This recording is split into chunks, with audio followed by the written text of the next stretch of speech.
प्रभु यीशु मसीह के मधुर और मीठे नाम में सबको जय मसीह की मेरा प्यार भरा सलाम प्रतीक हो। और परमेश्वर की करुणा हमारे जीवन के लिए नहीं होती चली जाती है। उसकी नई महान असीम करुणा के लिए हम परमेश्वर का धन्यवाद करते हैं, क्योंकि सचमुच वो धन्यवाद के योग्य है। परमेश्वर का वचन कहता है, धन्यवाद का चढ़ाने वाला उसकी महिमा करता है। और परमेश्वर ने हम सबको अपनी महिमा के लिए सृजा और बनाया है। परमेश्वर ने हमें क्यों बनाया है? ताकि हम उसके गुणों का अनुवाद करें, हम उसकी महिमा करें, हम उसकी प्रशंसा करें। इसीलिए परमेश्वर ने हमको बनाया है। और उसकी महिमा और प्रशंसा कैसे होती है? जब हम उसको धन्यवाद का बलिदान चढ़ाते हैं, जब अपने जीवन के अंदर उसके प्रति, उसके हर एक काम के प्रति, उसके प्रत्येक काम के प्रति हम धन्यवादित रहते हैं, तब उसकी महिमा होती है। हालेलुया। आइए हम एक क्षण के लिए अपनी आंखों को बंद करेंगे। पवित्र आत्मा,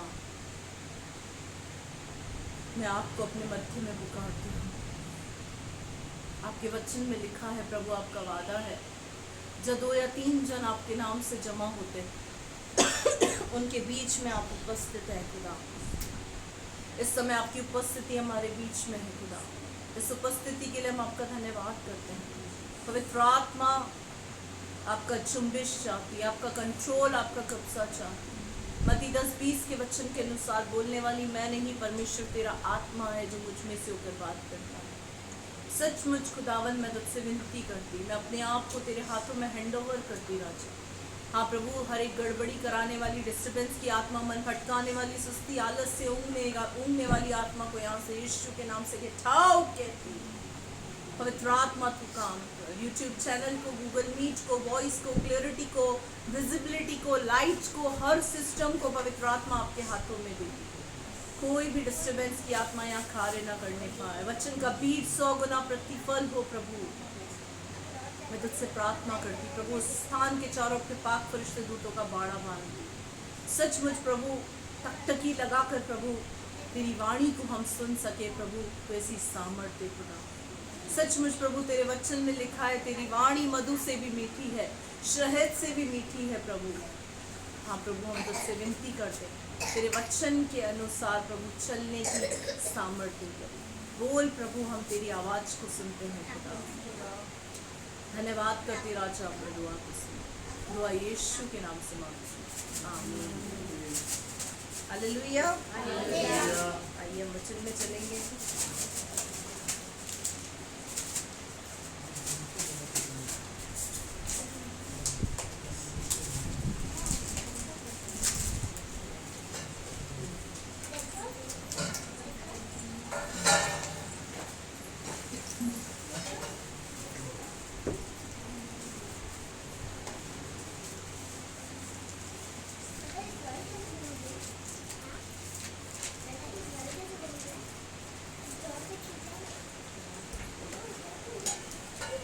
निकालेंगे निर्गमन की पुस्तक। निर्गमन की पुस्तक, उसका पहला अध्याय पुराने नियम के अंदर है, उत्पत्ति के बाद।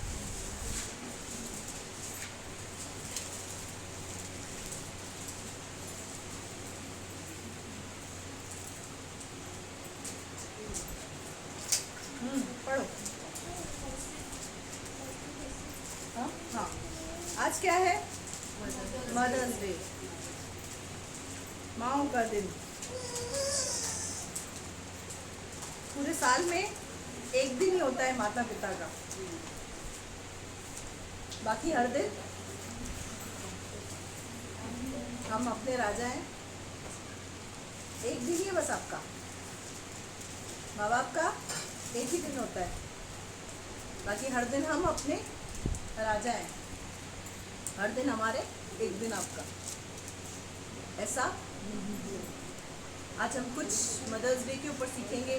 कुछ शिक्षाएं जो माँ से संबंध रखती हैं, कुछ शिक्षाएं जो बच्चों से संबंध रखती हैं। उन बातों को हम सीखेंगे। पढ़ो बेटा। निर्गमन की पुस्तक, पहला अध्याय, पहली आयत। इस्राएल के पुत्रों के नाम जो अपने अपने घराने को लेकर याकूब के बेटा 2 का 1 से पढ़ो, 2 का 1 से। लेवी पुरुष ने एक लेवी वंश की स्त्री से विवाह कर लिया, वह स्त्री गर्भवती हुई और उसके एक पुत्र उत्पन्न हुआ, और यह देखकर कि ये बालक सुंदर है, उसे 3 महीने तक छिपा रखा। हाँ, अब यहाँ लिखा हुआ है, लेवी घराने के एक पुरुष ने एक लेवी वंश की स्त्री से विवाह कर लिया, वह गर्भवती हुई, उसको एक पुत्र उत्पन्न हुआ, ये देखकर कि वो बालक सुंदर है, उसे 3 महीने तक छिपा रखा। उस बालक का नाम क्या था? मूसा। उसने छिपाया क्यों? छिपाने का कारण क्या था? क्योंकि फिरौन ने एक आह्वान किया था। वह आह्वान क्या था उसको पढ़ेंगे हम 22वीं आयत के अंदर, 1 का 22। तब फिरौन ने अपनी सारी प्रजा के लोगों को आज्ञा दी, हाँ। इब्रियों के जितने बेटे उत्पन्न हो उन सबों को तुम नील नदी में डाल देना और सब बेटियों को जीवित रहने देना। हालेलुया। क्या कहा था फिरौन ने? फिरौन ने बोला था कि इब्रियों के जितने भी बेटे हों उनको कत्लेआम कर देना, उनको खत्म कर देना। ये फिरौन कौन था? ये फिरौन राजा था, हिटलर था, विलेन था। किसकी जिंदगी में? इजराइलियों की जिंदगी में। आज का हिटलर कौन है? आज का फिरौन कौन है? कोई बोल रहा होगा मेरा पति। नहीं नहीं नहीं हमारी लड़ाई मांस और लहू से नहीं है। हम मन में सोचोगे मेरा पति हिटलर है, मेरे बच्चे हिटलर है, मेरे माँ बाप हिटलर है। नहीं मेरे प्रियो, हमारी लड़ाई मांस और लहू से नहीं है, हमारी लड़ाई अंधकार की सेनाओं से है। तो कौन है आज का फिरौन? शैतान। हिटलर कौन है? शैतान। तो उस फिरौन ने क्या आह्वान किया था कि जितने भी बेटे होंगे इब्रियों के, उनको कत्लेआम कर दिया जाएगा, नील नदी के अंदर उनको फेंक दिया जाएगा, उनको मार दिया जाएगा, और जितनी बेटियां होंगी उनको जीवित छोड़ दिया जाएगा। यही कारण था कि जब मूसा की माँ ने मूसा को जन्म दिया, उस समय पर उसने क्या किया? 3 महीने तक मूसा को छिपा कर रखा, क्योंकि 3 महीने तक बच्चा बहुत डेलिकेटेड होता है, बहुत ज़्यादा संभालना उसको भारी होता है। यही कारण था कि उसने 3 महीने तक उसको छुपा कर रखा। 3 महीने के बाद क्या किया? पढ़ो बेटा। जब उसे और छिपा न सकी, तब उसके लिए सरकंडों की एक टोकरी लेकर उस पर चिकनी मिट्टी और राल लगाई और इसमें बालक को रखकर नील नदी के किनारे कांसों के बीच छोड़ आई। उस बालक की बहन दूर खड़ी रही कि देखे उसका क्या हाल होगा। हालेलुया। अब यहाँ क्या हुआ? यहाँ लिखा हुआ है जब 3 महीने पूरे हुए और मूसा की माँ को ये पता चला कि मैं ज़्यादा समय तक मूसा को छुपा नहीं सकती, मैं इस बच्चे को छुपा नहीं सकती। अगर फिरौन को पता चल गया कि इसको मैंने छुपा रखा है तो वो उसको भी कत्लेआम कर देगा। इसीलिए उसने क्या किया? एक टोकरी तैयार करी और उस टोकरी के अंदर राल लगाई, सरकंडों से उसको कवर किया, मतलब उसको पूरी तरीके से प्रोटेक्शन दिया। किसको? टोकरी को। किस टोकरी को? जिसमें उसको मूसा को रखना था। मैं आज माओं से ये कहना चाहती हूँ, आप अपने बच्चों के चारों ओर कितना प्रोटेक्शन रखती हैं, कितनी नजर रखती हैं? हमें अपने बच्चों को प्रोटेक्ट करना आना चाहिए। किस रास्ते पे बच्चा जा रहा है, कहाँ जा रहा है, क्या कर रहा है, किससे मिल रहा है, क्या बात कर रहा है, किस फ्रेंड सर्कल के अंदर है, किस ग्रुप के अंदर है, उनके दोस्त कैसे हैं, इन सब की नॉलेज एक मदर को होना बहुत ज़रूरी है। आज मदर्स डे है, इसलिए मदर के लिए बोल रही हूँ। फादर्स डे के दिन फादर्स को नहीं छोड़ूंगी, तो इसका मतलब फादर्स छूट गए, ऐसा नहीं है।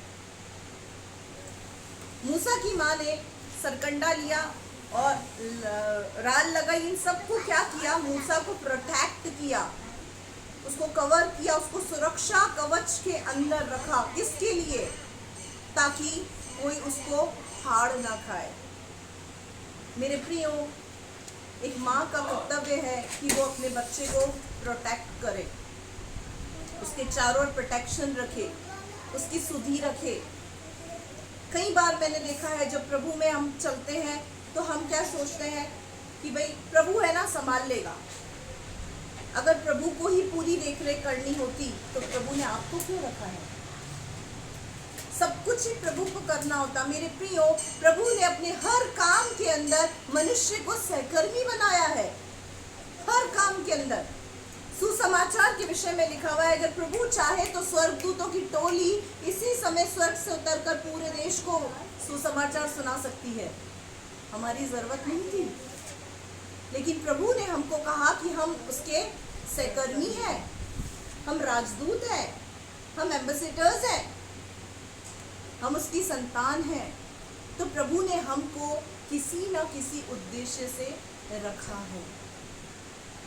हम माँ बाप को भी परमेश्वर ने क्यों रखा है? ताकि हम अपने बच्चों के लिए सुरक्षा कवच बने, उनको प्रोटेक्ट करें, उनकी सुधि ले, उनसे पूछे कहाँ जा रहे हो, किसके साथ जा रहे हो, किसके साथ उठते बैठते हो। ये क्वालिटी थी किसके अंदर? मूसा की माँ के अंदर। मूसा क्यों एक सक्सेस लीडर बना? पूरी बाइबल के अंदर अगर एक सक्सेस लीडर की बात करें, सबसे बेस्ट लीडर की बात करें, यीशु मसीह के बाद मूसा ही था। उसका कारण उसकी माँ थी। उसकी माँ ने 3 महीने तक स्ट्रगल करके सबसे पहले उसको छुपाया, उसके बाद पूरे प्रोटेक्शन के साथ उसको नदी में छोड़ दिया। और जब तक मूसा की बहन दूर खड़ी हुई उसको देख रही थी, जब तक उस बच्चे को किसी ने उठा नहीं लिया। हालेलुया। आगे पढ़ो बेटा इसको। तो फिरौन की बेटी नहाने के लिए नदी के किनारे आई। उसकी सखियां नदी के किनारे किनारे टहलने लगी। तब उसने कांसों के बीच टोकरी को देखकर अपनी दासी को उसे ले आने के लिए भेजा।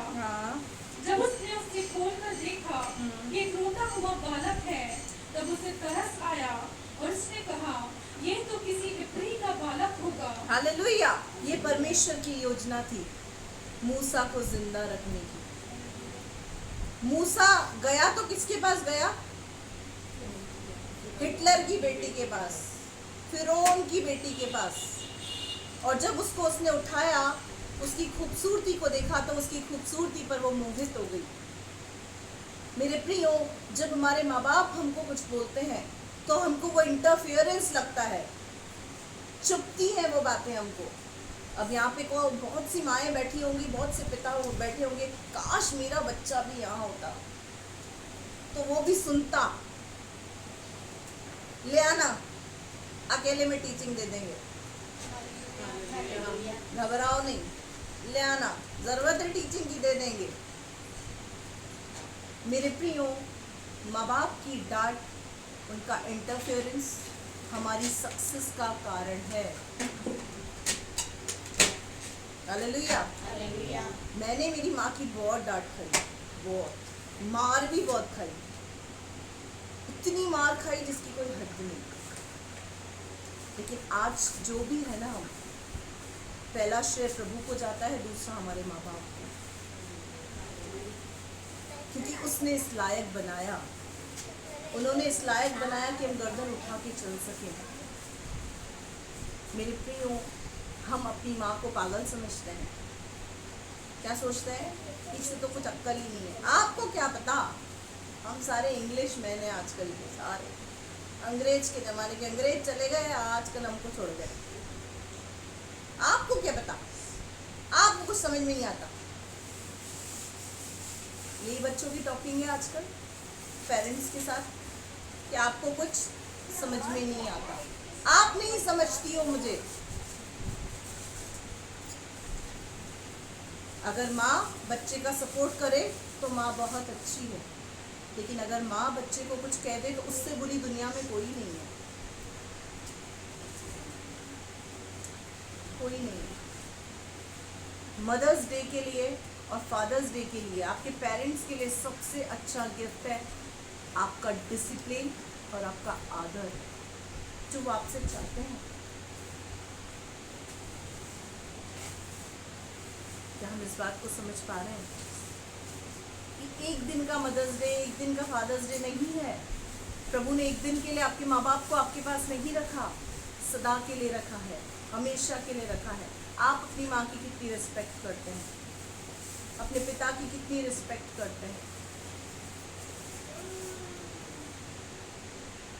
किस तरीके से हम उनके साथ ट्रीट करते हैं, किस तरीके से हम उनसे बातचीत करते हैं। कई बार मैं सोचती हूँ कि जब बच्चे मुझसे कभी गलत बात करते हैं ना, मैं सोचती हूँ जब इनका वे ऑफ टॉकिंग मुझसे इतना गलत है तो अपने घर में अपने माँ बाप से कैसे बात करते होंगे। जब ये लोग मुझे ही नहीं छोड़ते हैं तो घर में इनका रवैया क्या होगा। मेरे प्रियो, respect your mother and father, love your parents, प्यार करें अपने माँ बाप से। अब क्या हुआ, उसको खड़ी हुई देख रही थी और जैसे उसने उसको उठाया, आगे पढ़ो बेटा। तब उसे तरस आया हाँ। और उसने कहा, यह तो किसी इब्री का बालक होगा। हाँ। तब बालक की बहन ने फिरौन की बेटी से कहा, क्या मैं जाकर इब्री स्त्रियों में से किसी दाई को तेरे पास बुला ले आऊं, जो तेरे लिए बालक को दूध पिलाया करे। फिरौन की बेटी ने कहा, जा। तब लड़की जाकर बालक की माता को बुला ले आई। हालेलुया, प्रभु की योजना। जब फिरौन की बेटी के पास मूसा पहुंचा दिया गया था, उस समय उसने देखा कि ये तो बहुत छोटा बच्चा है, इसको माँ की दूध की जरूरत है। तो उस समय क्या हुआ, उस समय फिरौन की बेटी को, जो उसके साथ दासी खड़ी रहती थी, जो उसके साथ दासियां थी, उनमें से एक ने कहा, क्या मैं तेरे लिए किसी इब्री स्त्री को लेकर आऊं जो उसको दूध पिलाए, इसका पालन पोषण करे। तो उसने बोला, हाँ जा। प्रभु की योजना को देखो, किस स्त्री को वो पकड़ के लाई है, जो मूसा की माँ है। मूसा को जिंदा रखने का कारण क्या था पता है? उसकी माँ को ये पता था कि इसके जीवन से एक बड़ी योजना है। हालेलुया। क्या आपको पता है कि आपके परिवार से परमेश्वर की योजना है? कंफ्यूजन। अगर आप प्रभु में हैं तो आपके परिवार से प्रभु की योजना है। उसने चुना है तो उसकी योजना है। भले ही आप परिवार से एक अकेले इकलौते क्यों ना आते हो, अगर कश्मकश में है, अब तो कंफ्यूजन में है, योजना है कि नहीं। मेरा पति तो ऐसा है, मेरे बच्चे तो ऐसे हैं, शायद प्रभु ने मुझे ही चुना होगा। नहीं मेरे प्रियो, परमेश्वर का वचन कहता है, एक ऐसी स्त्री जो परमेश्वर का भय मानती है, परमेश्वर को प्रसन्न करती है, उसका चाल चलन अच्छा होता है, वो अपने पति के लिए, अपने बच्चों के लिए उद्धार का कारण ठहरती है। Hallelujah, hallelujah. वो पावर है। Hallelujah, hallelujah. अब यहाँ क्या हुआ, एक इब्री स्त्री को, मूसा की माँ को वो पकड़ कर लाई, और मूसा की माँ क्या करती थी, उसका पालन पोषण करती थी मूसा का, और उसको दूध पिलाती थी। आगे बेटा पढ़ना। फिरौन की बेटी ने उससे कहा, हाँ। तू इस बालक को ले जाकर हाँ। मेरे लिए दूध पिलाया कर, हाँ। और मैं तुझे मजदूरी दूंगी। हाँ। तब वह स्त्री बालक को ले जाकर दूध पिलाने लगी। हाँ। जब बालक कुछ बड़ा हुआ, हाँ। तब वह उसे फिरौन की बेटी के पास ले गई, और वह उससे उसका बेटा ठहरा, और उसने ये कहकर उसका नाम मूसा रखा, हाँ। मैंने इसको जल से निकाला था। Hallelujah, hallelujah. अब क्या हुआ, वो इब्री स्त्री, मूसा की माँ उसको दूध पिलाती थी, उसको अलग से ले जाती थी। मैं समझती हूँ ये चीज़ यहाँ पर मेंशन नहीं है, लेकिन जब वो उसको दूध पिलाती होगी, उसके सर पे हाथ घुमाते घुमाते उसको बोलती होगी, तू एक इब्री है, तू एक गुलाम नहीं है, तू मिस्री नहीं है, तू इब्री है, तू इब्री है। क्या हम अपने बच्चों से कहते हैं कि तुम विश्वासी हो, तुम प्रभु के हो? उठते बैठते आप इस बात को अपने बच्चों को कहते हैं? गलत चाल चलन को देखकर कहीं बार हम अपने बच्चों को अवॉइड कर देते हैं, इग्नोर कर देते हैं, छोड़ देते हैं। मेरे प्रियो, वो गलत रास्ते पर भटक गया ना, जीना दुश्वार हो जाएगा। अक्सर मेरी जुबान में ये शब्द मैं रखती हूँ, हम प्रभु के हैं। जब भी कोई बात होती है ना, मैं एक ही बात बोलती हूँ, हम प्रभु के हैं। इसका मतलब हमें ये बात नहीं भूलनी चाहिए कि हम एक विश्वासी हैं, हम इब्री हैं। इजरायली हैं, गुलाम नहीं है, अविश्वासी नहीं है। मूसा की माँ जब उसको दूध पिलाती होगी, उसको लगता होगा कि ही मिस्रियों के साथ रहकर ये मिस्री ना बन जाए। उसको दूध पिलाते पिलाते उसके कान में बोलती होगी, तू इब्री है, तू परमेश्वर का है, तू चुनावा है, तुझे खुदा का काम करना है। मैं यहाँ पर माँओं से बात कर रही हूँ। सबसे ज्यादा बच्चे किसके पास रहते हैं? माँ के पास। पिता तो सुबह जाता है, रात को आता है, लेकिन सबसे ज्यादा टेक केयर कौन करता है बच्चों की? माँ करती है। और हम मदर्स का ये कर्तव्य बनता है कि हम अपने बच्चों को प्रोटेक्ट करें, उनसे पूछें, उनकी देख रेख करें। इस संसार के अंदर छोटे छोटे बच्चे नशे से ग्रस्त हो रहे हैं। पता नहीं कौन कौन सा नशा, मैंने तो कभी न देखा है न सुना है। नए नए नशे, नई नई गंदी गंदी गालियाँ, गंदी गंदी बातें बच्चों के अंदर कहाँ से आ रही हैं? कहाँ से आ रही हैं? अविश्वासी लोगों में से। जब से आयांश पैदा हुआ है ना, मैंने इसको कभी कॉलोनी में खेलने नहीं जाने दिया। उसको सब चीजें घर में हम दोनों पति पत्नी ने प्रोवाइड कराई है, सब चीज। देखो साइकिल चाहिए, देखो कार चाहिए, देखो स्कूटर चाहिए, देखो जो चाहिए तू ले, पर घर के अंदर ही खेल। जब बच्चा बाहर निकलता है ना, तो बाहर की बोली सीखता है, बाहर की भाषा सीखता है। अपने बच्चों को आप अपने में व्यस्त रखें,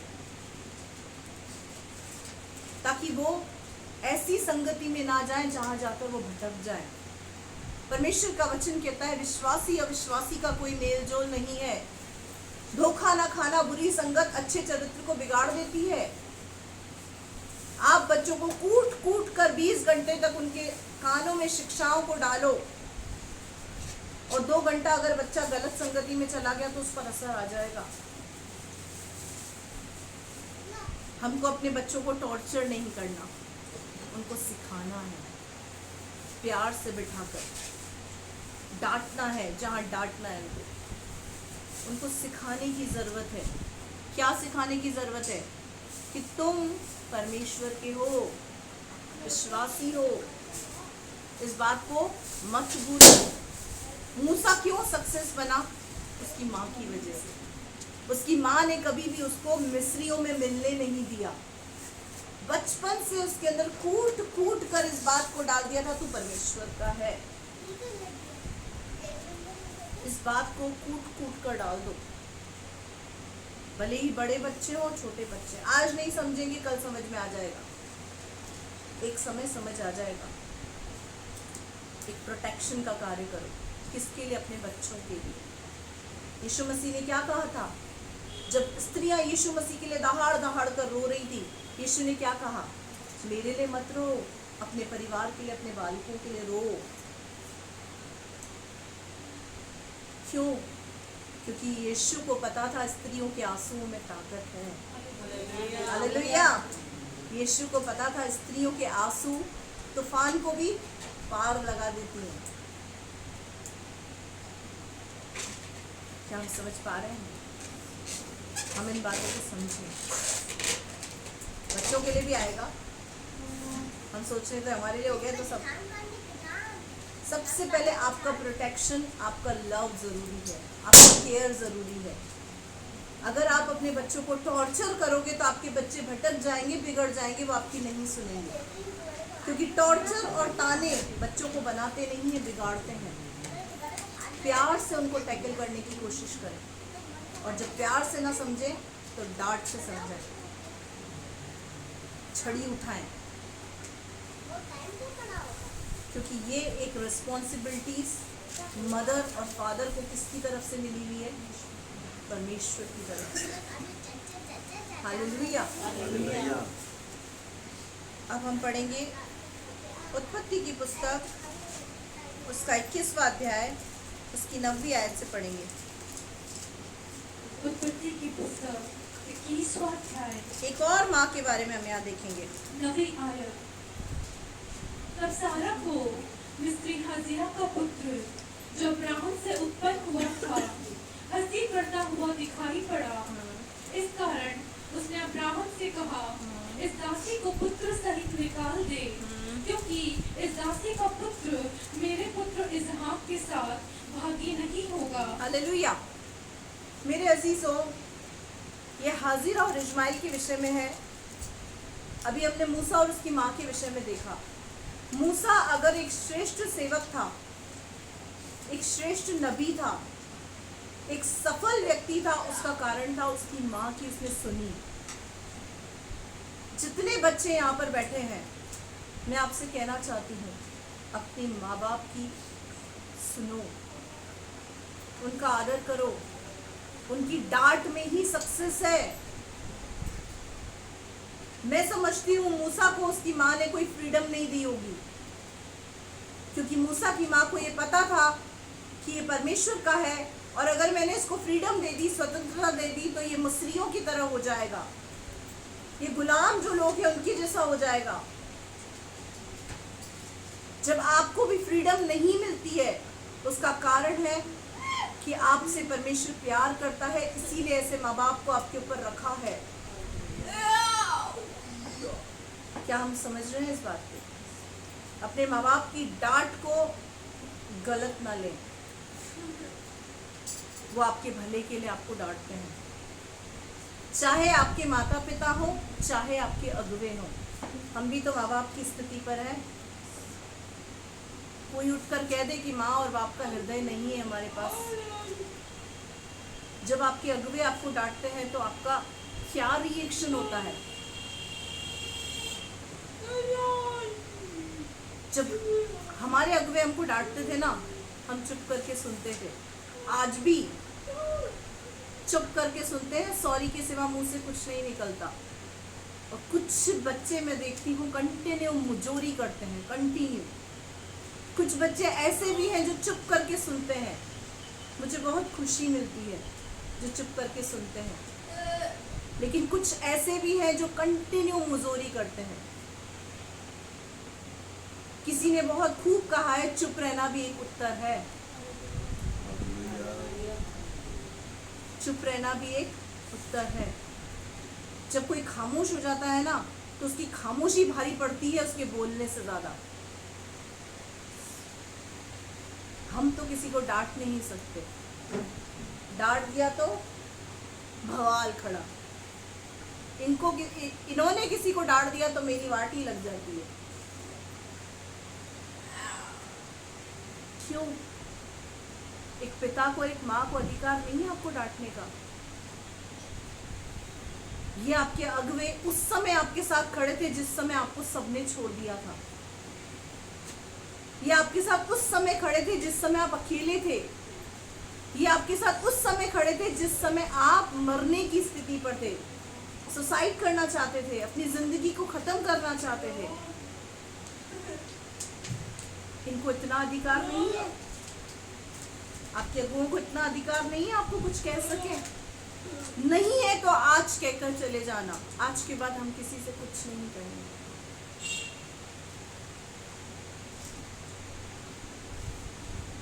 यीशु ने पतरस से कहा, पतरस तू मुझसे प्रेम करता है? ये पतरस ने कहा, हाँ पिता मैं तुझसे प्रेम करता हूँ। मेरे मेमनों को चरा, मेरी भेड़ों को चरा, मेरी भेड़ों की रखवाली कर। जब बारी आती है रखवाली की और डांटने की, तो अगुओं की डांट कैसी लगती है? इंटरफियरेंस। मेरे प्रियो, आपकी जिंदगी के अंदर कोई इंटरफियर कर रहा है तो उसको करने दें, क्योंकि वही आपकी उन्नति और सफलता का कारण है। आपकी उन्नति तय है। बाइबल बोलती है अगर आप छोड़ दिए गए हो तो आप व्यभिचार की संतान हो। जो डांट से बैर करता है वो पशु सरीखा है, वो जानवर है। बाइबल इस बात को बोलती है। जो डांट से बैर करता है, जिस पुत्र से पिता प्रेम करता है, जिस पुत्र से माता प्रेम करती है, वो उसको डांटते हैं। और अगर आपके डांट खाए जाने के द्वारा आप इरिटेट हो रहे हैं तो आप छोड़ दिए जाएंगे, और जिस दिन आप छोड़ दिए गए आप व्यभिचार की संतान कहलाएंगे, शैतान के पाले में चले जाएंगे।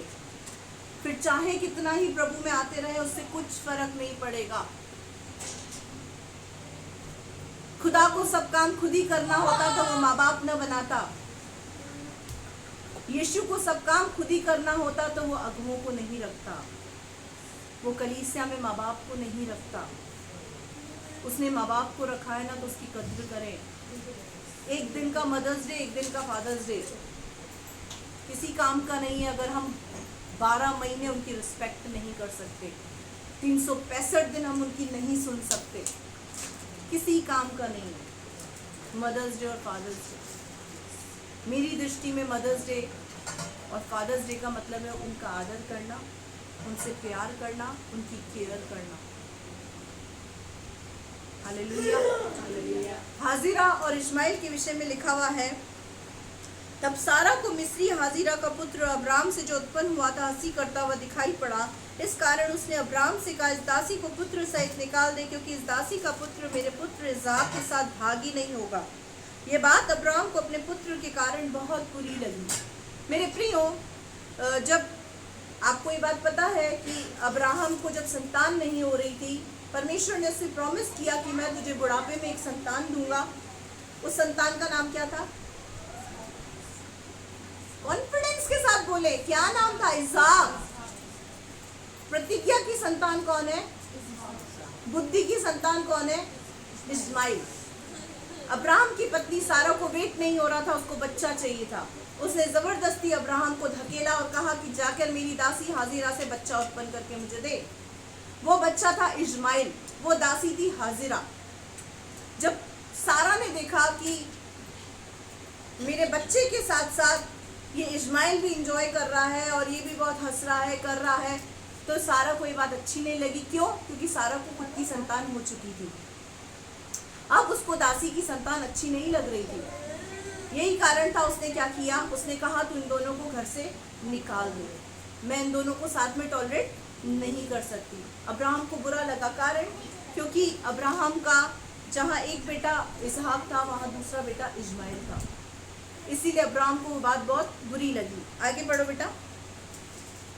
परंतु परमेश्वर ने अब्राहम से कहा, उस लड़के और अपनी दासी के कारण तुझे बुरा न लगे, जो बात सारा तुझसे कहे उसे मान, क्योंकि जो तेरा वंश कहलाएगा वह इसहाक ही से चलेगा।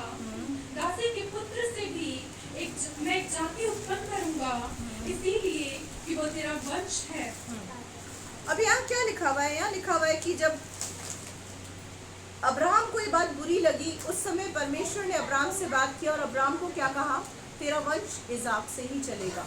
तो जैसा तेरी पत्नी सारा तुझे कह रही है तू वैसा कर, इसको निकाल दे और तू इस बच्चे की, इस्माइल की चिंता मत कर। क्या बोला? तू इस्माइल की चिंता मत कर, क्योंकि इससे भी मैं तेरा एक वंश उत्पन्न करूंगा, एक बड़ी जाति बनाऊंगा। और इस वादे को परमेश्वर ने पूरा किया। क्रिश्चियनिटी पूरे वर्ल्ड में कौन से नंबर पर आती है? और मुस्लिम कौम पूरे वर्ल्ड पे किस नंबर पर आती है? सेकंड नंबर पर। ये वायदा परमेश्वर ने अब्राहम से किया था सालों पहले और उसको पूरा किया। क्या कहा? इससे भी तेरा वंश मैं महान करूंगा, इसलिए तू इस्माइल की और हाजिरा की चिंता मत कर और इनको सारा के कहने से निकाल दे। अब जब उनको निकाल दिया गया, उसके बाद का देखिए प्रोसेस क्या हुआ।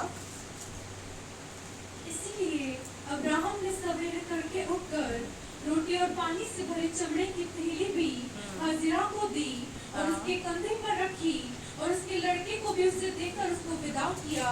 वो चली गई और बेशर्मा के जंगल में भटकने लगी। जब थैली का जल समाप्त हो गया तब उस लड़के को एक झाड़ी के नीचे छोड़ दिया और आप उससे तीर भर के टप्पे पर दूर जाकर उसके सामने ये सोचकर बैठ गई, मुझको लड़की की मृत्यु देखनी न पड़े। तब उसके सामने बैठी हुई चिल्ला चिल्ला के रोने लगी। हालेलुया। अब क्या हुआ? अब्राहम ने पूरी तैयारी के साथ उनको भेजा, खाना पीना सब कुछ उनको दिया।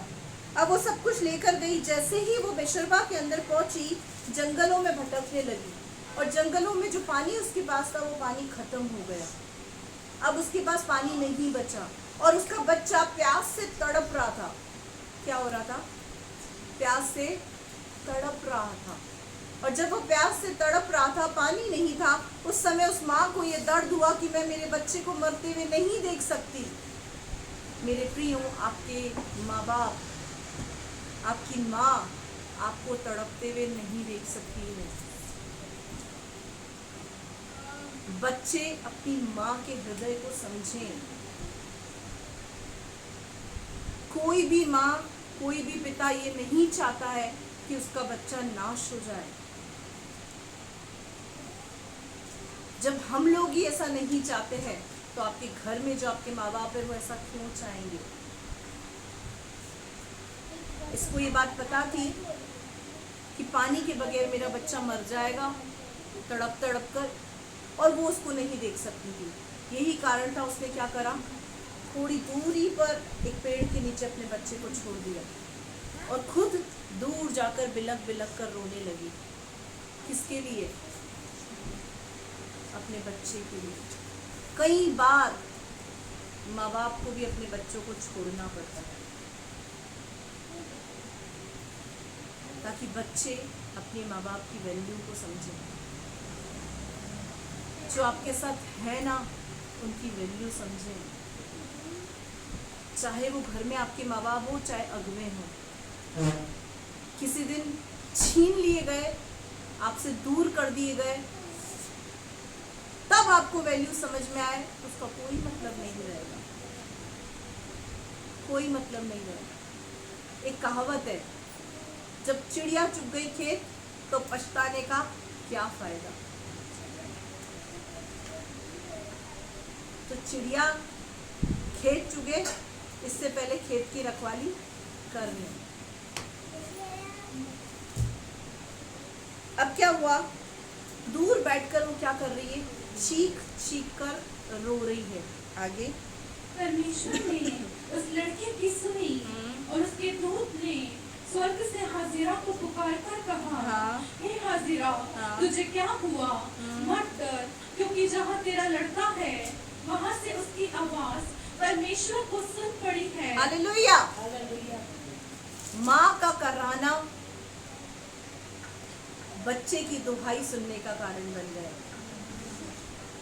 जब माँ दूर बैठे करा रही थी तो परमेश्वर ने किसकी आवाज को सुना? इश्माएल की आवाज को सुना, और स्वर्ग से एक दूत उतर कर आया और क्या बोला कि तेरे बच्चे की रोने की आवाज पहुंच चुकी है, तेरी दुहाई सुन ली गई है, इसलिए तू मत डर।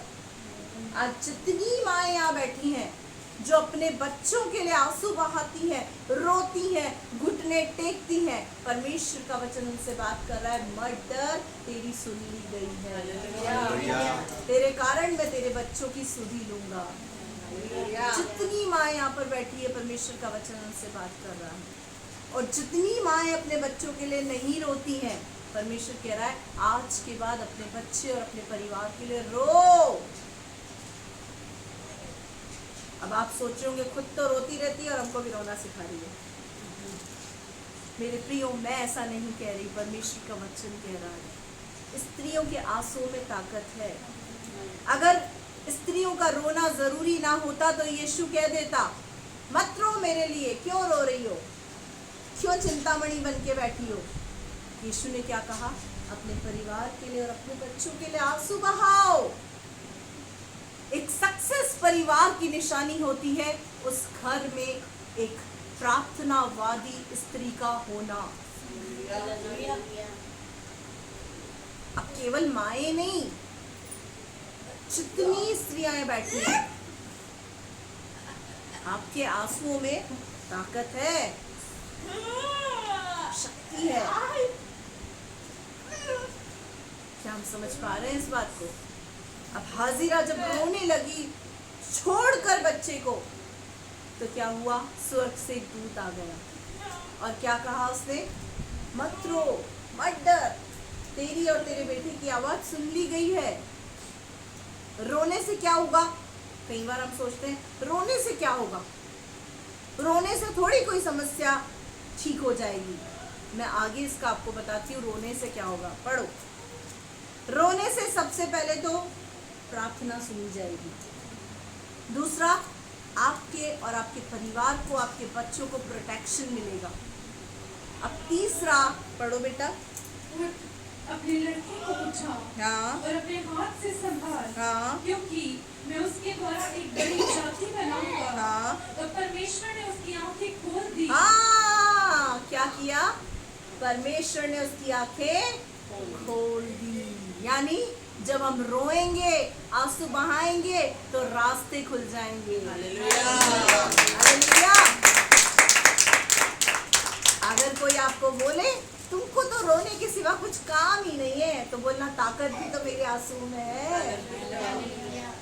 हालेलुया। कोई बोले तुमको तो रोने के अलावा काम ही नहीं है। स्त्रियों को परमेश्वर ने निर्बल बनाया है। बनाया किससे है? हड्डी से। ऐसे तो बड़ी मजबूत होती है, ऐसे तो बहुत मजबूत होती हैं, लेकिन जहाँ टूटने की बारी आती है तो सबसे ज्यादा स्त्रियां रोती हैं और उनकी आंसुओं में ताकत होती है। यहाँ पर क्या हुआ? जब हाजिरा इस्माइल के लिए रो रही है, बिलख रही है, तो परमेश्वर ने क्या दिखा दिया उसको? उसकी आंखें खोल दी। हालेलुया। तो अब ऐसा नहीं है कि स्त्रियों के रोने से ही काम होता है। अगर पुरुष भी परमेश्वर के सम्मुख रोते हैं तो बंद मार्ग खुलने लग जाते हैं। हालेलुया। कहते हैं कि बिना रोए तो माँ भी बच्चे को दूध नहीं पिलाती है। क्या सोचती है? ये काम कर लेती हूँ, अरे फ्रिज साफ कर लेती हूँ, अभी तो बैठा है ना, खाना बना लेती हूँ, नाश्ता बना लेती हूँ। 4 घंटे अगर बच्चा चुप करके बैठा रहे ना, तो माँ भी बड़ी शानी है, जाएगी ही नहीं उसके पास। बोलेगी बैठा है ना, बैठा रहे, मैं काम फ्री कर लेती हूँ अपना। और जैसे ही उए शुरू वैसे ही सब काम छोड़ छाड़ के बच्चे के पास। क्यों? क्योंकि रोना एक माँ को पसंद नहीं है अपने बच्चों का। इसी तरीके से जब हम चुपचाप बैठते हैं ना, खुदा बोलता है संभला हुआ है अभी तो, अभी स्थिति संभली हुई है। जब तक मैं उसको देख लेता हूँ जिसकी संभली नहीं जा रही है। समझ पा रहे हैं हम? जब रोते हैं ना, खुदा को दुख होता है, उसको अच्छा नहीं लगता, वो बेचैन हो जाता है, बोलता है मेरा बच्चा क्यों रो रहा है। वो सब को छोड़ छाड़ के आपके पास आ जाता है और पूछता है बोल क्या करूं मैं तेरे लिए। क्या हम समझ पा रहे हैं? यहाँ पर हाजिरा जब बिलख बिलख कर रो रही है इस्माइल के लिए, तो स्वर्ग से एक दूत आया और उसने क्या किया? हाजिरा की आंखों को खोल दिया। अब खोलने से क्या हुआ? देखो मेरे प्रियो, जहां समस्या है ना, समाधान वही है। अब समाधान क्या था देखना। और उसको एक कुआं दिखाई पड़ा। भरे जंगल में अब तक कोई कुआं ही नहीं था। भरे जंगल में कोई कुआं नहीं दिखा था उसको, बहुत ढूंढा उसने। लेकिन जब परमेश्वर काम करता है ना, तो जहाँ कुछ नहीं होता वहाँ नया उत्पन्न कर देता है। हालेलुया। जहाँ कुछ नहीं है ना, वहाँ से नया उत्पन्न कर देता है वो। कुआं दिखाई नहीं दे रहा दूर दूर तक, लेकिन जब परमेश्वर के पास आंसू पहुंचे तो सामने ही कुआं नजर आ गया। हालेलुया। जहाँ समस्या वही समाधान। समस्या हमारी यही है, समाधान भी यही है। दिखेगा कब? जब उसके पास आंसू पहुंच जाएंगे। हालेलुया। जब उसके पास हमारे दिल से निकले हुए आंसू, हमारी पुकार पहुंच जाएगी ना, समस्या का समाधान हो जाएगा। अब अगर हम बोले कि नहीं, हमसे अपने लिए प्रार्थना नहीं होती है, तो फिर देरी हो जाएगी। करनी पड़ेगी प्रार्थना। यीशु ने कहा है, मैं नहीं बोल रही हूँ, यीशु ने कहा अपने परिवार के लिए और अपने बच्चों के लिए रो। बोला यीशु मसीह ने, वो करना पड़ेगा। बंद कोठरी में जाना है तो जाना पड़ेगा। प्रार्थना करनी है, करनी पड़ेगी। आंसू बहाने पड़ेंगे। अपने आंसुओं को समेट के रखें और खुदा के सामने बहाएं। हम क्या करते हैं? संसार में इतने बहा देते हैं कि खुदा के सामने निकलते ही नहीं है। सच्चाई है ये। हम उनके सामने आंसू बहाते हैं जो हमारे लिए कुछ नहीं कर सकते। मेरी तो एक आदत है, मैं जब दुखी होती हूँ ना, मैं किसी से नहीं संभलती हूँ। जब मैं खुदा के पास बैठ जाती हूँ ना, मैं शांति से बढ़ जाती हूँ। शुरू से ऐसा है मेरे साथ, शुरू से, कि मेरे को शांति मिलती ही नहीं है। कई बार मुझे ये भी बोल देते हैं, जा जा तू खुदा के पास जा, तू उसी से सीधी है। कई बार बोल देते तू उसके पास जा, तू वहीं ठंडी होगी। मेरे प्रियो, क्यों सुकून मिलता है खुदा के पास रोने में? क्योंकि जब हम आंसू बहाते हैं ना, तब शांति भरे शब्दों से, मीठी मीठी आवाज से वो कान में बोलता है, और जब वो बोलता है ना, तो आंसू अपने आप थम जाते हैं, चेहरे पर मुस्कुराहट आ जाती है, मन में विश्वास जागृत हो जाता है। फिर क्या लगता है, अरे ये समस्या तो ऐसे ही सॉल्व हो जाएगी, ऐसे। लेकिन जब संसार में भटकते रहते हैं, तो वो समस्या कैसी दिखती है? बहुत बड़ी। पास में कुआं है, पर वो कुआं दिखाई नहीं देता, कारण रॉन्ग जगह पर चले गए हम। जाना कहाँ है? खुदा के पास, और उससे कहना है, आयांश जाना कहाँ पर है? क्या कर रहा है? लड़ाई करनी है। तू तो ऐसा ही है, तू तो ऐसा है, तू वैसा है, तू ऐसा है, वैसा है, ये करना है। मैं एक आपको स्टोरी बताती हूँ, पूरी तो मुझे याद नहीं है, लेकिन हाँ, मैं उसको आपको बता सकती हूँ। एक पक्षी था, और वो पक्षी जंगल के अंदर घूमता था, और जंगल के अंदर बहुत दुखों में और तकलीफों में था। परमेश्वर के दूत उसके पास आया और उस पक्षी से कहा कि तू जिस तकलीफ के अंदर है, 7 साल तक तू इसी तकलीफ के अंदर रहेगा। यानी तेरा संघर्ष 7 साल तक ऐसा ही रहेगा, और तू इसी तकलीफ में रहेगा। उस पक्षी ने बोला कि ठीक है, मुझे अगर 7 साल तक इस तकलीफ में रहना है तो मैं रह लूँगा। मेरे प्रियो, 7 साल की तकलीफ उसकी 7 दिन में ख़त्म हो गई, 1 हफ्ते में। अब पूछो क्यों? क्योंकि वो धन्यवादित रहा। उसने जाकर उस स्वर्गदूत से पूछा, मेरी 7 साल की तकलीफ 7 दिन में कैसे खत्म हो गई? 1 हफ्ते में मेरी तकलीफ कैसे दूर हो गई? तो उस दूत ने कहा कि मैं तुझ पर नजर रखे हुए था। तू तूफान में भी धन्यवाद कर रहा था, तुझे पानी नहीं मिल रहा था, तू तो भी धन्यवाद कर रहा था, तुझे भोजन नहीं मिल रहा था, तू तो भी धन्यवाद कर रहा था, तुझे धूप लग रही थी, तू तो भी धन्यवाद कर रहा था, तू बेचैन था, तभी भी तू धन्यवाद कर रहा था। तो परमेश्वर को ये बात अच्छी नहीं लगी। उसने बोला, इसके 7 साल के दुख को 7 दिन में बदल दो। हालेलुया। और 7 दिन में उसकी तकलीफ खत्म। अब ये लॉजिक अगर हमको समझ में आ गया ना, तो हमारी तकलीफ भी ज्यादा दूर नहीं है खत्म होना।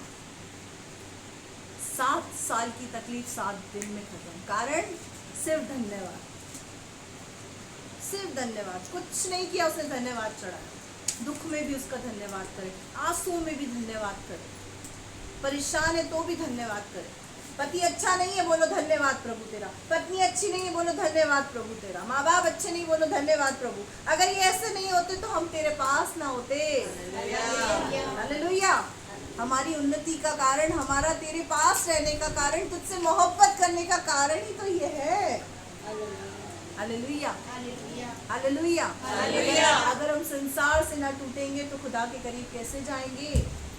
वो सारा दिन संसार ही हमसे चिपका रहे तो प्रभु याद आएगा? नहीं आएगा। इसीलिए हर बात में धन्यवादित रहें। नो कुड़कुड़, नो गुड़गुड़, नो गाली, नो गुस्सा, ओनली धन्यवाद। तो आपकी समस्या जो बहुत लंबी चलने वाली है ना, वो मिनटों में दूर हो जाएगी। हालेलुया। आज के बाद धन्यवाद करें हर चीज के लिए। कुछ भी हो रहा है आपकी लाइफ में, उसके लिए धन्यवाद करें। प्रभु तेरा धन्यवाद, इसके लिए भी धन्यवाद, उसके लिए भी धन्यवाद, सबके लिए धन्यवाद। वो भी ऊपर बैठा बैठा सकते में आ जाएगा, कंफ्यूज हो जाएगा, मैंने तो ऐसा कुछ किया ही नहीं, धन्यवाद किस बात का चढ़ा है। अच्छा, एक बात बहुत अच्छी बताना यहाँ से चाहती हूँ। आप किसी के लिए कुछ ना करो, आप किसी के लिए कुछ ना करो, फिर भी वो बार बार आपको धन्यवाद करता रहे। Thank you so much, thank you so much, thank you so much. सुबह से लेकर रात तक वो आपको धन्यवाद चढ़ा रहा, आपने उसके लिए कुछ भी नहीं किया है, तो अंदर से गिल्ट आएगा नहीं आएगा, यार इसके लिए कुछ करना पड़ेगा। ऐसा फ्री का धन्यवाद नहीं चलेगा, अंदर में आएगी आवाज, ऐसा फ्री का धन्यवाद नहीं चलेगा। कुछ ना कुछ तो ऐसा करना पड़ेगा कि इसका धन्यवाद एक्सेप्ट तो कर सकूं मैं। तो यही खलबली खुदा के अंदर मच जाती है जब हम धन्यवाद करते हैं ना, उसको मच जाती, अरे फ्री का धन्यवाद कहाँ से लूं, इनका कुछ तो करूं इनके लिए वो करूं कि इनका धन्यवाद एक्सेप्ट करने जैसा रहूं। क्या हम समझ पा रहे हैं? हालेलुया, समझ पा रहे हैं इस बात को? क्या हुआ? रास्ता नहीं खुल रहा था, लेकिन जैसे ही आंसू पहुंचे, आंखें खुल गई, कुआं सामने ही था। अब तक हाजिरा मैडम को कुआं नहीं दिख रहा था, हमारी हाजिरा दीदी रो रही थी, दिख नहीं रहा था। लेकिन जैसे ही खुदा आया, उसका दूत आया, उसने उसकी आंखों को खोल दिया और क्या दिखा? समाधान दिखने लगा। हालेलुया। उसने अपने बच्चे को उठाया और कुएं में से पानी भरा, पिया और मदर्स डे मनाया। मेरे प्रियो, खुदा महान है। उसने आपको रखा है तो एक योजना से और एक उद्देश्य से रखा है। कुछ आयतों को मैं यहाँ से पढ़कर अपने कथन को विराम दूंगी। नीति वचन उसका 20वां अध्याय, उसकी 20वीं आयत।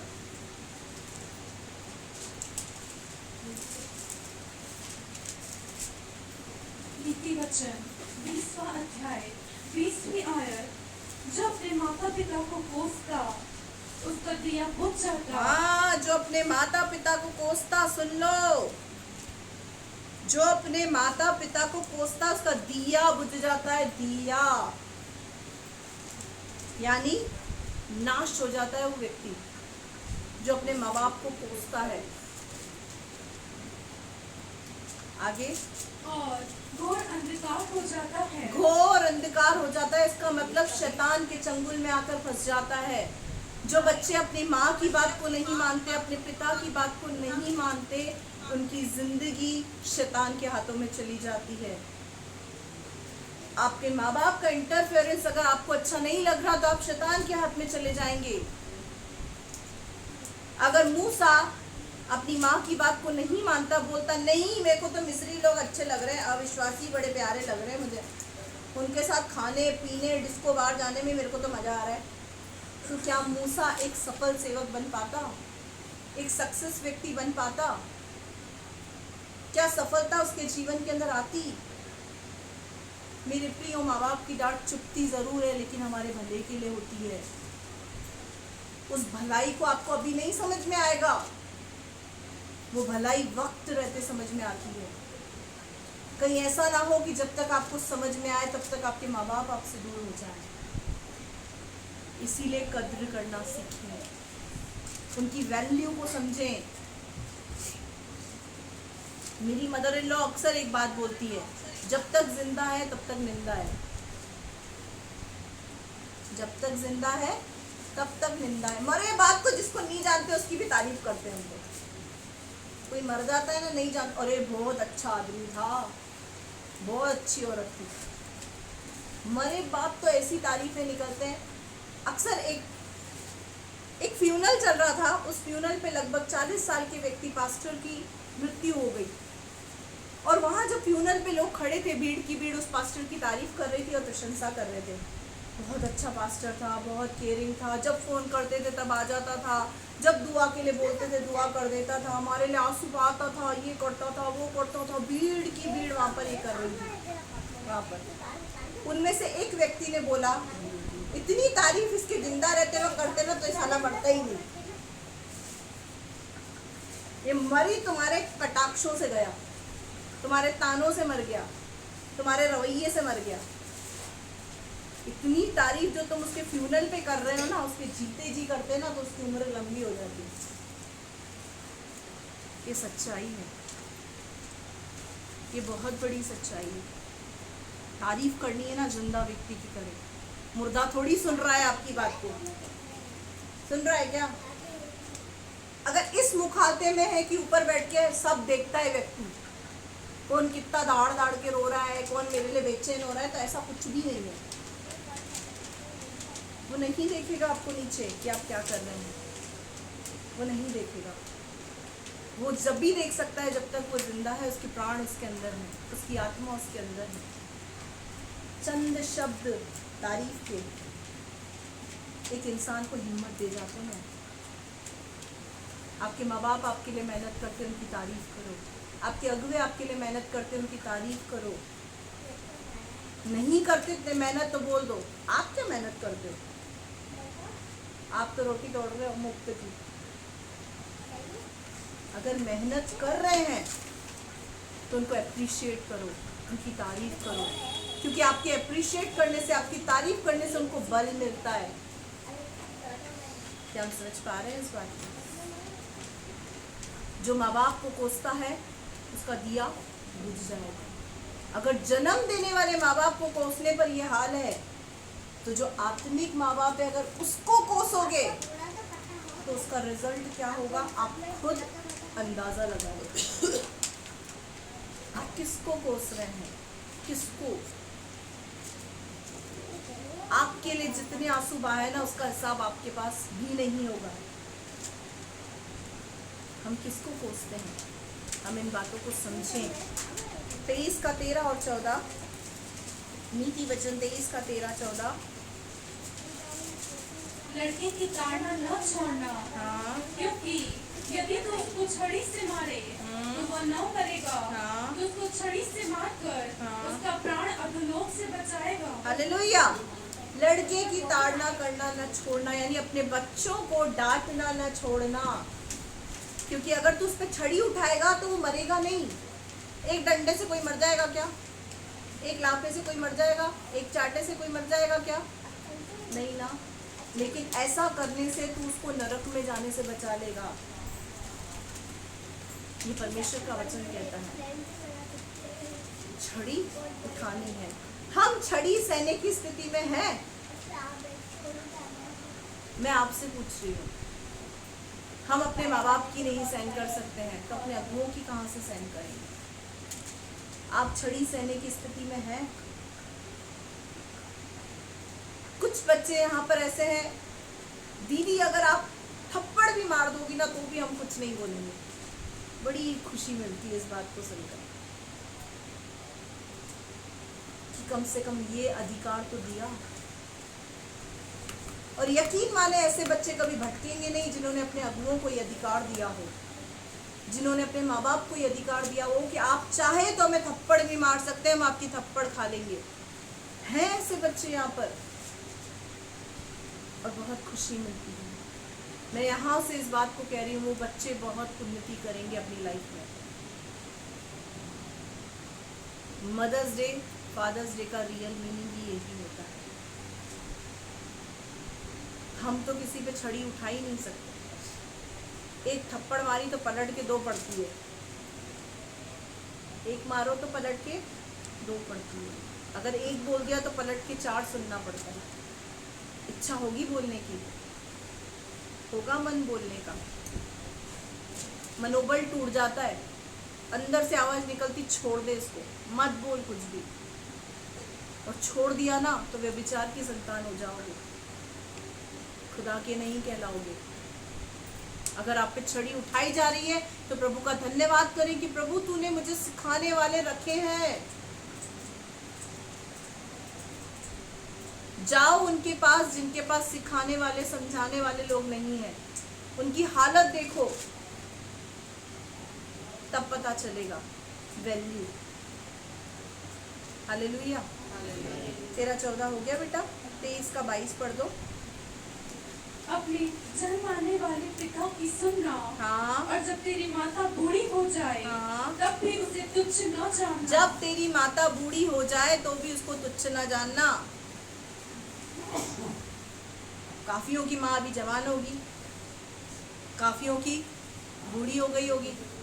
जब बूढ़ी हो जाती है और मोबाइल के अक्षर दिखाई नहीं देते तो आपको तो कुछ दिखता ही नहीं, डोकरी हो गई हो आपको। आपको नहीं समझ में आएगा। जिन बच्चों को पाल पोस के बड़ा करते हैं ना, वो बच्चे से बोलते हैं आपको थोड़ी समझ में आएगा। जब बुढ़ापे में आपके पेरेंट्स चले जाए ना तो उनको तुच्छ मत समझे। खुदा इससे नाखुश होता है। जिस पेरेंट्स ने आपको पाल पोस कर बड़ा किया, जिस समय आपको जूते की लेस नहीं बांधने आती थी, टाई बांधने नहीं आती थी, उस समय आपको संभाला है उन्होंने, और आज आप उनको कह रहे हैं कि आपसे नहीं होगा, आपको कुछ नहीं समझ में आता, आपका दिमाग कहाँ चलता है। अपनी लैंग्वेज पर ध्यान दें मेरे प्रियो। इंसान जो बोलता है ना वही काटता है। आज जो आप अपने माँ बाप से बोल रहे हैं ना, एक समय आपकी संतान आपसे ऐसा बोलेगी। माँ को तो हम सबसे बड़ी मूर्ख औरत समझते हैं। हमारी दृष्टि में सबसे ज्यादा मूर्ख स्त्री माँ है। मेरे प्रियो, उन्नति माँ की डांट नहीं है। हालेलुया। जिस प्यार से वो आपको पालती है, जिस प्यार से वो आपको खाना खिलाती है, जिस प्यार से वो आपको संभालती है, उसके प्यार की कद्र करें। डांट से बैर ना करें। परमेश्वर का वचन यहाँ पर इस बात को बोल रहा है कि जब वो बूढ़ी हो जाए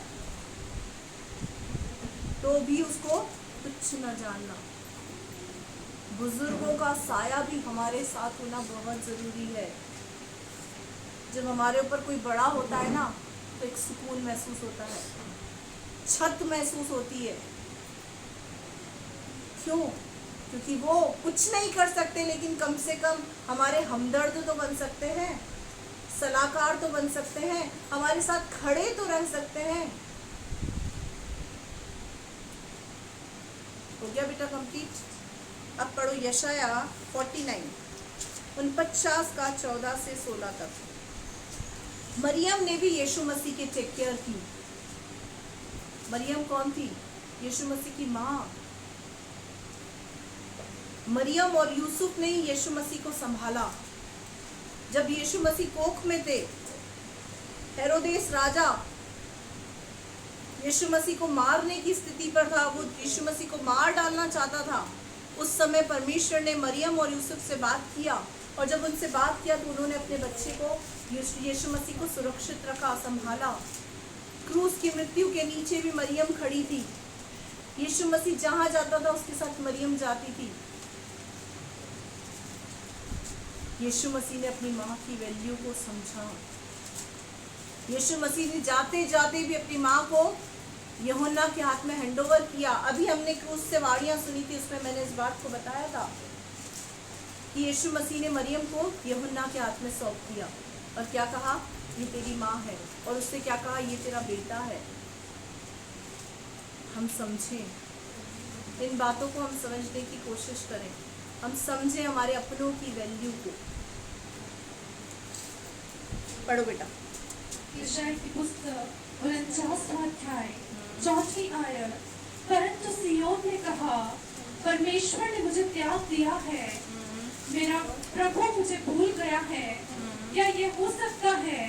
कोई माता अपने दूध पीते बच्चे को भूल जाए और अपने जन्माए हुए लड़के पर दया न करे। परंतु सिय्योन ने कहा। सिय्योन कौन है? सिय्योन कौन है? आप और मैं। सिय्योन कौन है? आप और मैं। कहाँ के वासी हैं हम? कहाँ के हैं? कंफ्यूज है? स्वर्ग जाएंगे नहीं जाएंगे? खतरे में लग रहा है क्या स्वर्ग?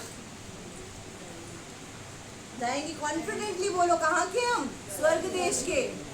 किस किस को खतरे में लग रहा है अपना स्वर्ग? मुझसे आके मिले। जब स्वर्ग की बात हो ना, तो चेहरे पर मुस्कुराहट होनी चाहिए। कहाँ के? स्वर्ग के।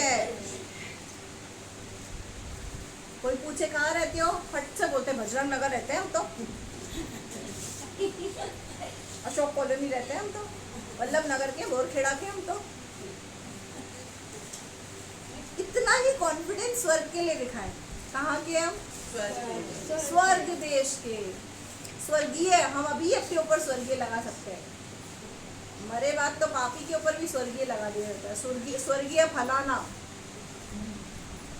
जीवन भर उसने काट कूट किया, गंदे काम किए, लेकिन मरने के बाद स्वर्गीय। फलाना दास, लेकिन हम तो सचमुच स्वर्ग के हैं। हालेलुया। जब ये अंदर रहेगा ना कि हम स्वर्ग के हैं, हम परमेश्वर के हैं, हम यीशु मसीह के हैं, तो पाप हमारे अंदर से दूर रहेगा। समझ रहे हैं? खतरे में भी अगर स्वर्ग हो ना तो भी ये बोले, अगर स्वर्ग खतरे में लग रहा है ना तो भी ये बात बोले। क्यों? क्योंकि जब इस बात को हम बोलते रहेंगे, मेमोराइज करेंगे ना, तो हम पाप से दूर रहेंगे, पाप से बचे रहेंगे।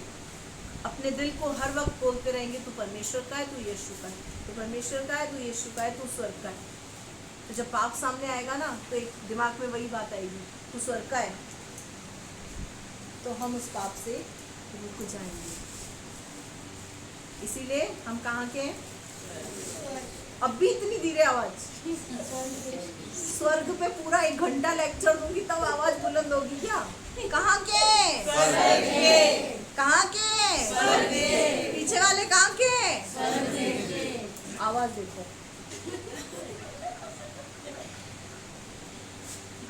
आप लोगों की आवाज इनसे बुलंद होनी चाहिए। कहाँ के? कहाँ के? खतरे में उनका लग रहा है, ज्यादा ही खतरे में चला गया, सब बुझ गए। आगे बैठने वाले ज्यादा एनर्जेटिक होते हैं, नहीं करीब से सुनते हैं। इसलिए मेरे प्रियो, हम सब स्वर्ग के हैं। स्वर्ग के वासियों ने क्या कहा? यहोवा ने मुझे त्याग दिया है।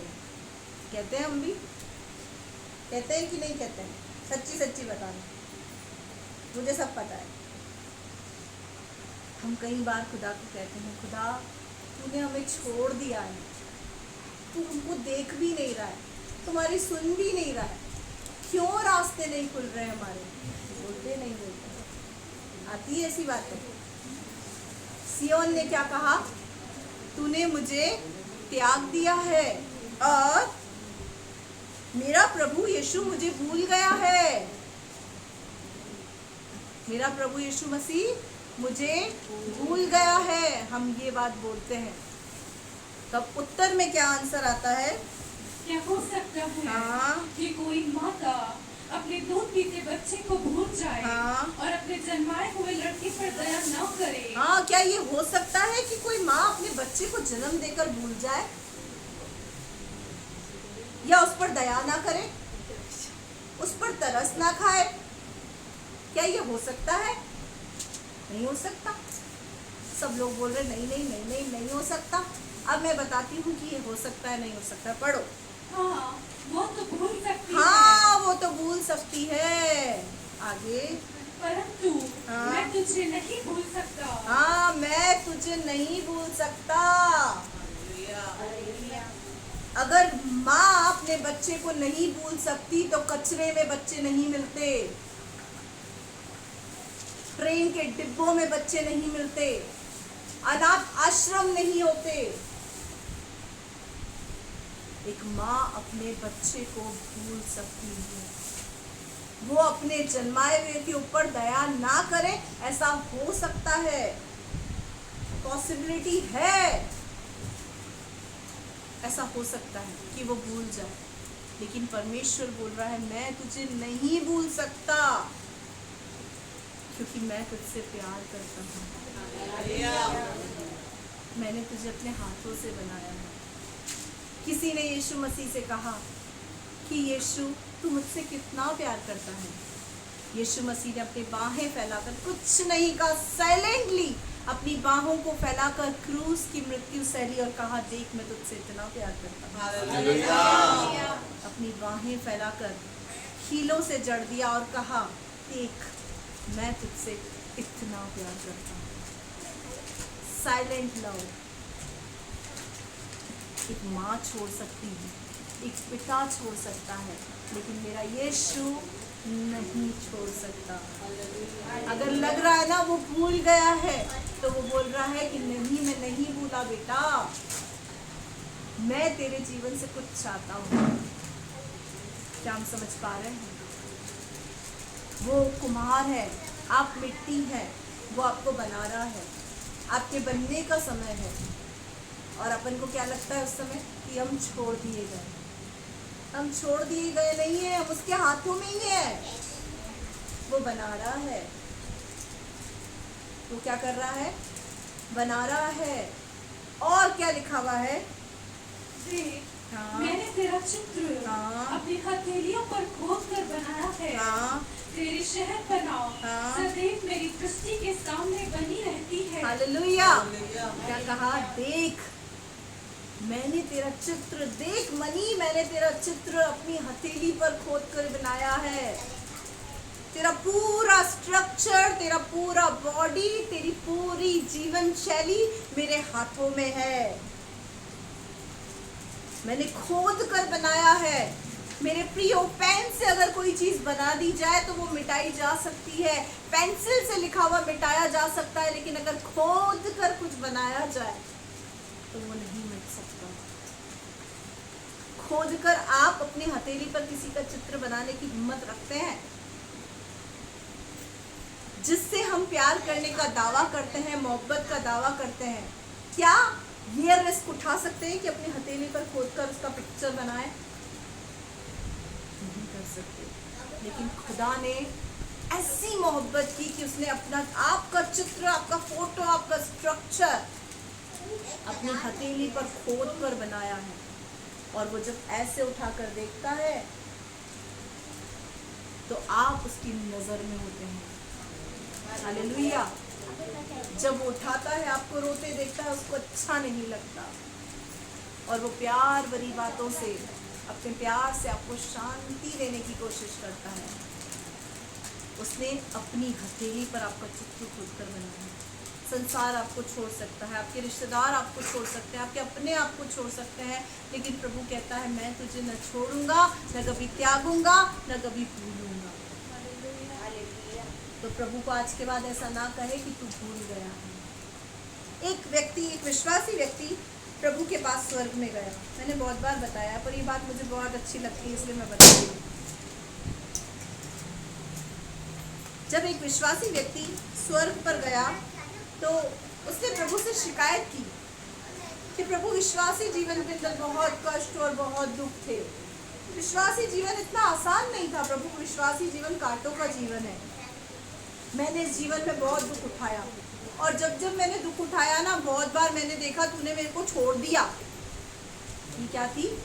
एक विश्वासी की शिकायत। किससे? प्रभु से। प्रभु से एक विश्वासी ने शिकायत की कि जब जब मैं दुख में गया तब तब तूने मुझे छोड़ दिया। प्रभु ने बोला चल आ, इसका प्रूफ दे मुझे कि मैंने तेरे को छोड़ दिया। प्रभु ने वीडियो रिकॉर्डिंग ऑन करी स्वर्ग में और रील चलाया और उसकी जिंदगी को उसको दिखाया। चलते चलते चलते चलते जैसे वो चल रहे थे, उसके साथ परमेश्वर चल रहा था। सुख में उसको परमेश्वर उसके साथ साथ दिखा। कितने पैर थे? 4 पैर उसको चलते हुए दिख रहे थे, 2 उसके और 2 परमेश्वर के। आगे चलते चलते चलते चलते दुख आया, कष्ट आया, परेशानी आई, समस्या आई, तो वो 4 पैर 2 में बदल गए। तो फटाफट से विश्वासी कूद पड़ा और उछल कर बोल पड़ा, देख देख देख देख देख, यहाँ पे मेरे को दुख है तो मेरे को छोड़ दिया। सुख में तो 4 पैर दिख रहे थे, दुख में सिर्फ 2 पैर।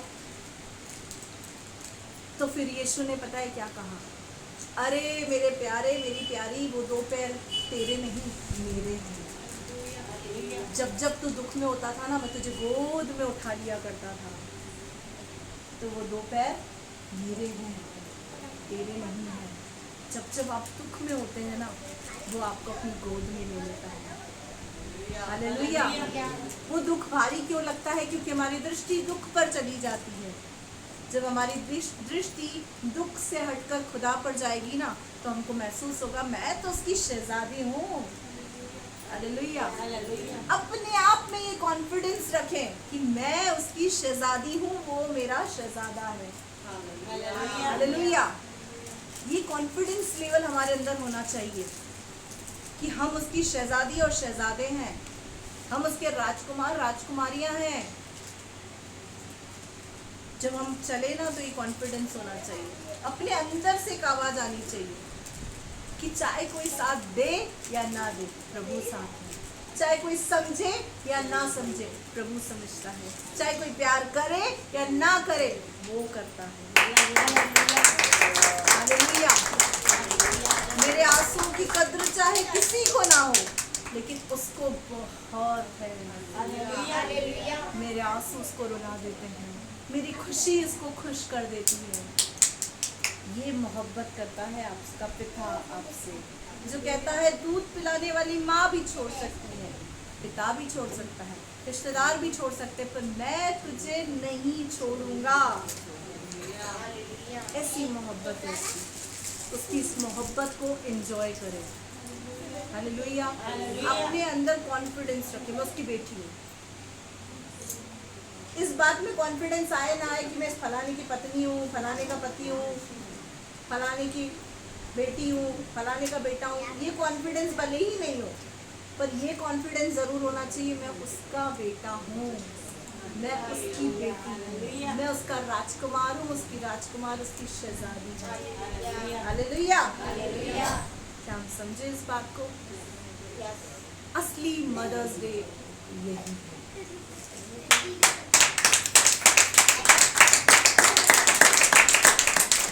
आइए हम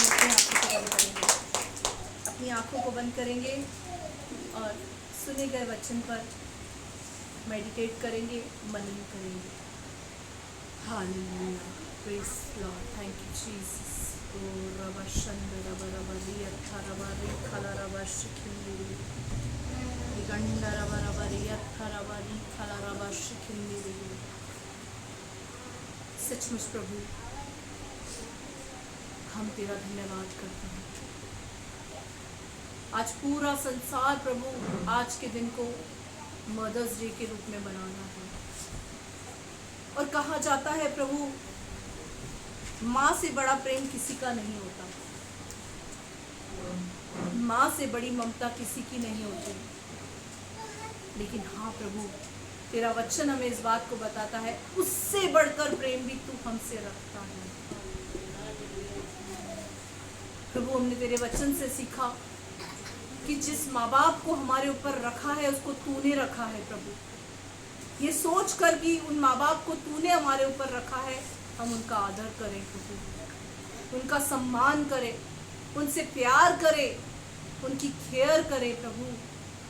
ऐसी सामर्थ्य तू हम बच्चों को दे खुदा। माँ बाप को भी तो ऐसी समझ दे प्रभु कि वो अपने बच्चों के चारों ओर सरकंडा लगाए, राल लगाए, उनकी टेक केयर करे, उनके प्रति प्रोटेक्टेड हो, सुरक्षा कवच बनकर खड़े रहे, उनकी लाइफ में इंटरफेरेंस करके उनके ऊपर नजर रखे। क्योंकि प्रभु सचमुच प्रभु, एक सक्सेस बच्चे के पीछे उसके माँ बाप ही होते हैं। जब बच्चे सफलता की सीढ़ी पर चढ़ते हैं तो उसका श्रेय सबसे पहले माँ और बाप को जाता है। हम अपने बच्चों के लिए सफलता का कारण बने, बच्चे अपनी माँ बाप के लिए उन्नति का कारण बने। होने दे खुदा, तेरे सुंदर वचन के लिए प्रभु हम तेरा धन्यवाद करते हैं। आने वाले समय में प्रभु, हम अपने जीवन के अंदर हर दिन पिता mother's day, father's day celebrate करने पाए प्रभु। सिर्फ आज का दिन नहीं खुदा, हर दिन प्रभु। हम ताड़ना से बैर करने वाले नहीं, ताड़ना से प्रेम करने वाले बने। हम डांट से खुश होने वाले बने। सचमुच मेरे प्रभु, मैं तुझसे विनती करती, तेरे बच्चों को तू आशीष कर देना। आज इन्होंने तेरे वचन को सुना है प्रभु, सीखा है प्रभु कि हमें माँ छोड़ सकती है, पिता छोड़ सकता है, संसार के हर रिश्ते नाते हमें छोड़ सकते हैं, लेकिन तू हमें कभी ना छोड़ेगा, ना कभी त्यागेगा। तेरा प्रॉमिस है खुदा कि तूने अपनी हथेली पर हमारे चित्र को खोद कर गहराई के साथ बनाया है, और हमारी शहरपना सदैव तेरी दृष्टि में रहती है। तो हमें टकटकी लगाकर देखता है। हमारा हंसना, हमारा रोना, हमारा कराना, हमारा परेशान होना, हमारा बिलखना सब तू जानता है। होने दे पिता, तेरा ये वचन एक एक की जिंदगी में 100 गुना प्रतिफल लाए। पवित्र आत्मा एक एक को ऐसी सामर्थ्य दे कि आने वाले समय में इस वचन के अनुसार चलने पाए। हर एक को अपनी सामर्थ्य से भर। पवित्र आत्मा धन्यवाद करती राजा अपनी दुआ को सुने। आप बड़े, मैं घटू, मेरे जीवन से अब्बा तुझे महिमा मिले। धन्यवाद के साथ प्रार्थना मिलती जल्द आने वाले प्रभु यीशु मसीह के सामर्थ्य और जलाली नाम से मांगती, सुन और दया से कबूल कर, यीशु के नाम में आमीन। आइए हम अपनी आंखों को बंद करेंगे और परमेश्वर के सम्मुख अपने सरों को झुकाएंगे और आशीष वचन को प्राप्त करेंगे। पिता परमेश्वर का प्रेम, प्रभु यीशु मसीह का अनुग्रह और पवित्र आत्मा की सहभागिता आपके और हमारे साथ सदैव बनी रहे। हम सब कहें आमीन। आइए हम आशीर्वाद को प्राप्त करेंगे। आशीर्वाद को प्राप्त करें कि परमेश्वर आपको आशीष दे, आपकी रक्षा करे, अपने मुख का प्रकाश आप पर चमकाए, आप पर अनुग्रह करे, अपना मुख आपकी ओर करे, आपको अपनी शांति से भरे। सब कहें आमीन। प्रभु आपको आशीष दे। जय मसीह की। Praise the Lord.